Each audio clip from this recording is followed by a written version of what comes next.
సామూహికంగా ఎలుకల మందును రైతులంతా కలిసికట్టుగా ఒకేసారి ఎలుకల నివారణకు మందును ఉపయోగిస్తే ఉత్తమ ఫలితాలు ఉంటాయని మండపేట శ్రీ వల్లూరి అప్పారావు ప్రాథమిక వ్యవసాయ పరపతి సంఘం అధ్యక్షులు పెంకే గంగాధర్ పేర్కొన్నారు.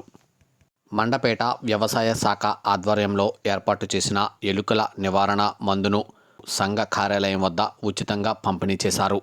ఈ సందర్భంగా జరిగిన రైతు అవగాహన సదస్సులో సొసైటీ అధ్యక్షులు పెంకే గంగాధర్ మాట్లాడుతూ, దాల్వాలో రైతులు అందరూ కలిసి తమ చేలగట్లపై ఈ మందును వాడాలని, ఒకేసారి రైతులందరూ వినియోగిస్తే ఎలుకల నివారణకు ఉపయోగపడుతుందని పేర్కొన్నారు. సామూహిక ఎలుకల నివారణ చేపట్టి తద్వారా ఎలుకల బెడదల నుండి పంటల పొలాలను సంరక్షించుకోవాలని పేర్కొన్నారు.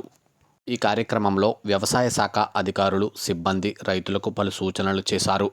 ఈ కార్యక్రమంలో రైతులు Nimmalapudi Satyanarayana, Gunipe Shyam Sundarrao, Anasuya Venkataramana, Palacharla Suryabhaskarrao, Nimmalapudi Ramanna Chowdary, Satti Krishnareddy, DVV Prabhakar Chowdary, Guttula Lavaraju, S Pattabhiramarao, RBK సిబ్బంది, సొసైటీ సిఈఓ చిర్ల సుబ్రహ్మణ్యం, వ్యవసాయ శాఖ సిబ్బంది పాల్గొన్నారు.